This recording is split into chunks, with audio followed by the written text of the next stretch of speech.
Assalamualaikum warahmatullahi wabarakatuh. Selamat datang di podcast Win Gusdur, edisi Ruang Mahasiswa. Nah, saya Fatih yang kali ini akan menemani kalian ngobrol santai bareng UKK yang terkenal dengan koperasi, terkenal dengan bisnis bahkan keuangan. Siapa lagi kalau bukan UKK Kopma. Nah, di sini ada Halo, mbak-mbak atau kakak nih. Kak. Eh, Boleh dua-duanya. Boleh dua-duanya. Mbak aja ya. Iya, Oke. boleh. Boleh perkenalkan dulu nih siapa namanya? Oke, hai Kak Fati dan hai teman-teman, aku Riama Ainunisa. Saat ini diamanahi sebagai Ketua Umum UKK Koperasi Mahasiswa periode 2025. Oke, dan aku dalam Muslimin Putri diamanahi sebagai sekretaris periode 2025. Oke, berarti yang datang ini ketua umum sama Sekretaris. sekretaris. Iya. Nah, mungkin dari eh, topik awal ini kan Kopma ini kan masih asing ya di telinga mahasiswa. Mungkin kan orang-orang dengernya apa sih paling koperasi simpan pinjam kayak gitu. Nah, dari kakaknya ini bisa dijelasin nggak UKK Kopma itu apa? Boleh. Jadi buat teman-teman yang belum tahu apa itu Kopma, jadi Kopma itu adalah koperasi mahasiswa, salah satu unit kegiatan khusus di UIN Kiai Haji Abdurrahman Wahid Pekalongan, yang mana kita itu organisasi kemahasiswaan yang memang bergerak di bidang ekonomi, khususnya itu di perkoperasian dan juga kewirausahaan. Nah, kita juga salah satu dari 4 unit kegiatan khusus. Kenapa disebut unit kegiatan khusus? Karena koperasi mahasiswa kita itu sudah memiliki badan hukum dan memiliki struktur yang memang menjangkau seluruh Indonesia. Jadi kita nggak hanya di bawah naungan UIN Kiai Haji Abdurrahman Wahid Pekalongan, tetapi kita juga berada di bawah Koperasi Indonesia dan juga di bawah Dinas Perdagangan Perindustrian dan UMKM gitu, dan kita juga tergabung di Oke. Forum Komunikasi Koperasi Mahasiswa se-Indonesia gitu. Wah, keren loh, sampai luas gitu ya jaringannya. Iya. Nah, kalau koperasi mahasiswa ini itu fokusnya di koperasi, bisnis, finance atau apa nih fokusnya? Oke, kalau bicara tentang fokus sebenarnya kita fokus semuanya ya, Oh, tapi semuanya. iya balik lagi karena Oke. tadi kita kan juga organisasi kemahasiswaan ya Mas. Jadi kita juga aktif melakukan pendidikan, juga pelatihan-pelatihan untuk anggota, tapi di sisi lain kita juga aktif untuk mengembangkan usaha-usaha di Kopma. Jadi kita memang terjun di bagian organisasinya, di usahanya, di keuangannya, finance-nya juga gitu. Jadi memang kita ada semua. Oh, Paket ada komplit semua. lah. Keren. Nah, di Kopmaster sendiri itu kegiatannya apa saja? Apa saja? Apa cuman jualan atau bagaimana nih? Boleh dijelasin nggak? Oke, mau Kegiatannya. Dela atau aku? Ibu dulu mungkin. Oke. Boleh. Oke, jadi bisa dibilang Kopma itu kayak rumah dengan 2 pilar ya, Mas. Jadi kita ada pilar organisasinya, juga ada pilar usahanya gitu. Oke. Dan kalau untuk di pilar organisasinya itu sendiri bisa dijelasin Mbak Dela? Oke, kalau Oke. di organisasinya sendiri itu kita ada semacam pelatihan juga. Jadi dalam satu periode itu kita mulai dari rapat kerja dulu. Habis itu kita melakukan pendidikan perkoperasian untuk anggota baru. Oke. Terus juga dilanjut pelatihan-pelatihan, terus ada diskusi, monitoring, terus Oke. juga ada lomba-lomba serta ada seminar juga yang ditujukan untuk anggota dan juga mahasiswa umum gitu. Oke. Tuh, itu kalau dari sisi organisasinya. Oh iya, kalau dari sisi ini nih. Iya, kalau dari sisi usahanya dalam satu periode itu kita memang aktif untuk mengembangkan unit-unit usahanya karena usaha itu kan berputar setiap hari ya, jalan Betul, setiap hari. Jadi di Kopma itu ada beberapa bidang. Yang pertama itu ada bidang Kopma Store, di mana di bidang Kopma Store ini tuh membawahi beberapa bagian lagi nih. Kita ada jajan, ada print, ada souvenir, dan juga konveksi yang mana itu memang open order setiap hari, baik pemesanan online maupun offline di kantor kita di Kopma Store di gedung Student Center lantai 1. Dan juga kalau untuk souvenir dan konveksi itu kita juga biasanya terjun ke event-event. Misal kayak Oke. saat ini kan ada event KKN ya, itu kita juga betul. terjun langsung buat promosi buat karena kita nerima pemesanan jaket-jaket KKN atau vest KKN dan lain-lain kayak gitu. Kemudian ada bidang catering, itu juga kita open pemesanan setiap hari, kayak pemesanan lunchbox atau snacks box itu juga bisa. Dan yang terakhir itu di bidang event. Nah, yang menarik di bidang event tuh kita ada yang pertama penyewaan inventaris, kayak misalnya teman-teman butuh tenda atau butuh meja lipat, butuh proyektor dan lain-lain tuh ada di Kopma. Kemudian ada juga bagian jasa. Di bagian jasa itu kita menyediakan ada jasa pick up nih. Jadi buat teman-teman yang emang butuh kendaraan untuk membawa banyak barang, misalnya kayak sekarang KKN mau bawa barang ke posko, itu kita juga menyediakan jasa pick up itu. Terus juga yang saat ini masih berjalan, kita ada jasa titip UKT. Jadi buat teman-teman yang emang mengalami kesulitan dalam hal pembayaran UKT, misalnya rekeningnya mati atau apa gitu, dari Kopma menyediakan jasa titip UKT. Dan Apalagi kan semuanya, mau bayar UKT nih iya sebentar lagi betul, nih. masih masa-masa pembayaran UKT. Jadi yang mau just tip boleh banget di Kopma gitu. Berarti ini kan usahanya banyak banget loh. Iya. Nah, cara Kopma sendiri memonitoring usaha sebanyak itu gimana? Oke, kalau untuk monitoring, jadi kalau di struktur kepengurusannya Kopma ya Mas, kita itu memang membagi dua. Jadi event sekretaris itu juga ada sekretaris untuk organisasi, ada sekretaris untuk usaha. Begitupun dengan bendahara, ada bendahara organisasi, ada juga bendahara usaha. Dan itu untuk pembagiannya di setiap divisi itu emang kita udah bagi beberapa staf yang memang menaungi bidang usaha tersebut, dan itu setiap bulannya untuk laporan keuangannya itu akan dimonitoring oleh wakil bendahara umum yang memang di bidang usaha itu. Jadi nanti setiap bulan dimonitoring, nanti laporannya dijadikan satu, kita evaluasi di rapat triwulan gitu. Oke. Kalau di Kopma kayak gitu. Nah, dari info-info nih Kak, bener nggak kalau Kopma ini kasnya paling gede? Weh. Waduh. Bener nggak nih? Bener nggak Wadela? Bener nggak ya? Lumayan mungkin. Sebenarnya kalau kas, karena kita nggak tahu ya kas-kasnya ormawa lain itu seberapa, mungkin pandangan orang-orang menilai kalau kasnya Kopma paling banyak tuh mungkin karena kita punya bidang usaha kali ya. Dan Iya, mungkin setiap triwulan kita selalu upload progres perkembangan omset kita, jadi mungkin ormawa-ormawa lain melihat kita sebagai ormawa dengan kas yang paling besar. Tapi aminin ya, semoga amin. Amin amin. Nah, kan sebanyak ini kan pasti omsetnya kan gede banget. Amin. Dalam keuangan ini apakah Kopma ini transparan? Apa gimana nih pembukuan uangnya gitu? Iya, insya Allah pembukuan Kopma itu selalu transparan. Jadi setiap 3 bulan sekali kan kita ada yang namanya rapat triwulan. Nah di situ semua divisi, tapi memang yang paling kita khususkan itu divisi bendahara umum dan divisi usaha, itu akan kita cross check satu-satu laporan keuangannya, apakah sudah benar atau belum, transparan. Jadi kita mau laporan keuangannya itu benar-benar bersih, nggak ada yang dibuat-buat kalau kita harus selalu untung. Kalau memang ada kerugian di dalamnya ya semuanya harus transparan. Jadi semua anggota berhak tahu laporan keuangan Kopma bagaimana dan hasilnya seperti apa gitu. Biasanya juga setiap bukan akhir, maksudnya setiap setelah triwulan kita akan selalu mengupdate jumlah omset yang kita peroleh. Oke, berarti kayak pemasukan terus pengeluaran sama mungkin ada yang pernah minus kayak gitu kan pasti Iya. dicatat semua ya, transparan. Transparan. Nah, mungkin kan kalau ada mahasiswa baru yang ingin bergabung, tapi kan nggak mempunyai latar belakang ekonomi nih, bisa nggak? Bisa. gabung? Bisa banget. Caranya gimana nih? Atau mungkin tipsnya lah? Oke. Iya, bisa dijawab. Oke, jadi kalau misalkan dari mahasiswa baru ingin bergabung dan kebetulan banget nih nggak punya bisnis, Kopma itu bisa banget bantu buat teman-teman dari mulai pemasaran produk juga ya, terus juga kita kayak apa? Kolaborasi, Iya betul, bisa collab. kolaborasi, terus juga kita bermitra juga. Berarti mitranya banyak nih. Ya, Amin. lumayan. Ya, jadi untuk keanggotaan di Kopma itu nggak terbatas. Boleh dari Febi, Fuad, Fasya maupun FTIK, semua prodi itu boleh dan nggak harus punya bisnis. Karena basicnya dulu kita gabung ke Kopma aja dengan tangan kosong. Iya. Kita bukan seorang pembisnis, kita nggak tahu mau ngapain. Jadi kita emang hadir datang dengan tangan kosong dan sekarang mulai dapat ilmunya. Iya betul betul. Nah, mungkin kan kalau ada yang mahasiswa juga yang belum pernah jualan juga masih bisa ikut ya. Bisa. Yang penting punya niat aja lah sama kompeten. Betul. Iya, betul.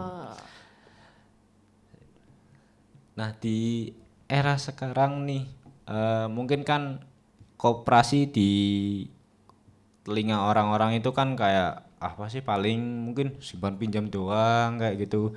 Nah, mungkin bagi Kopma ini seberapa penting Kopma bagi mahasiswa? Oke, seberapa penting ya? Sebenarnya mungkin banyak orang-orang yang ketika dengar koperasi itu bayangannya simpan pinjam gitu Betul kan ya, banget. bisa buat pinjam uang gitu. Iya. Tapi basicnya di Kopma Win Ki Haji Abdurrahman Wahid Pekalongan itu kita sebagai koperasi konsumen yang mana memang menyediakan kebutuhan-kebutuhan konsumen termasuk kebutuhan mahasiswa gitu. Jadi kita hadir buat solusi teman-teman mahasiswa semua yang pengen jajan, yang butuh jasa ataupun bahkan butuh barang-barang yang memang sekiranya bisa dihadirkan di Kopma, insya Allah kita usahakan buat teman-teman mahasiswa gitu. Oke. Nah, kan UKK Kopma ini kan UKK yang bergerak di bidang keuangan atau bisnis lah ya. Nah, bedanya UKK Kopma ini dengan UKM lain ya, mungkin di fakultas lain kan ada kayak keuangan gitu, apa trading, apa gitu. Nah, bedanya Kopma sama UKM yang lain itu apa? Oke, kalau bedanya, memang di UIN Ki Haji Abdurrahman Wahid Pekalongan itu kan juga ada ya beberapa UKM yang memang bergerak di bidang ekonomi. Kalau untuk bedanya, kembali lagi sesuai dengan nama UKM kita ya, UKK Koperasi Mahasiswa, kita melandaskan kegiatan sehari-hari kita memang berdasarkan prinsip-prinsip koperasi dan juga asas koperasi.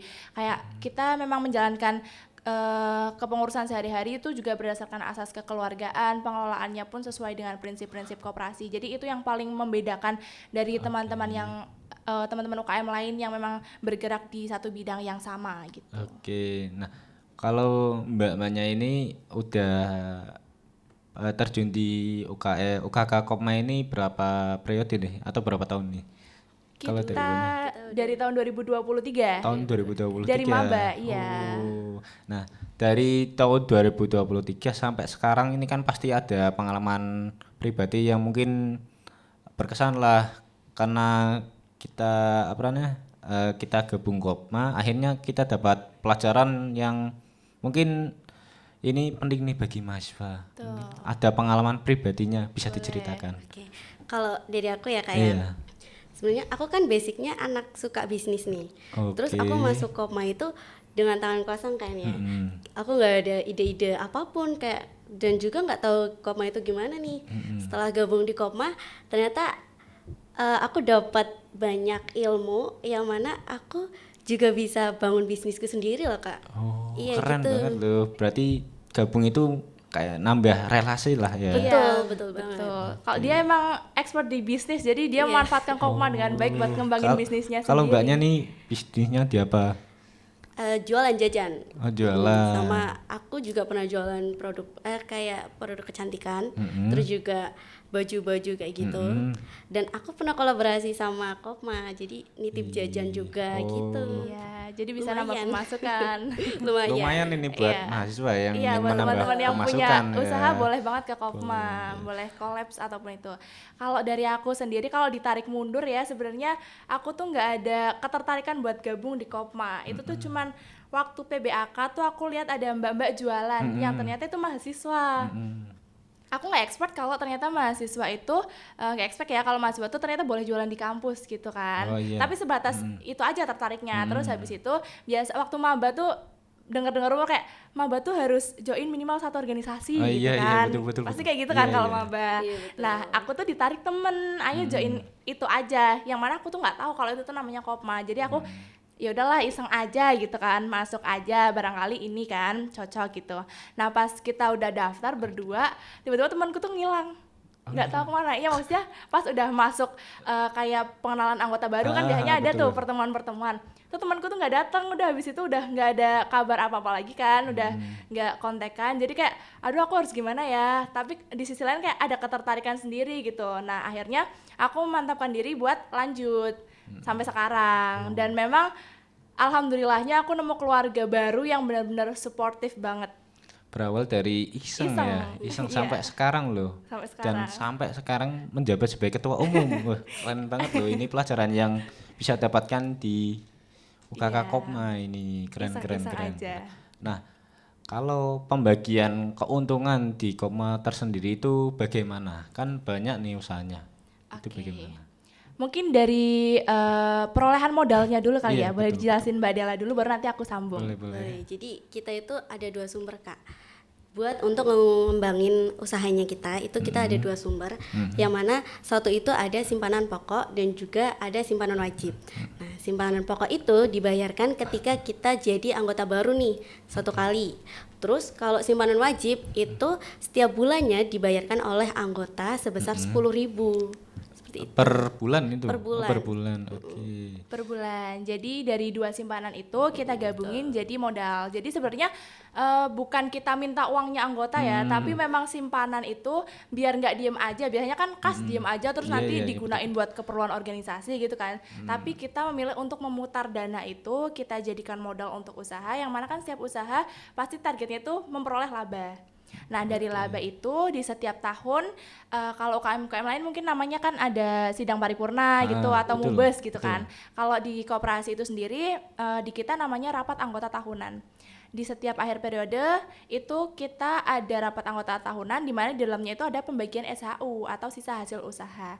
Jadi laba tadi itu akan kita bagi, ada yang ada presentase untuk dana cadangan, ada untuk dana Oke. sosial, kemudian ada untuk insentif dan juga untuk SHU itu sendiri.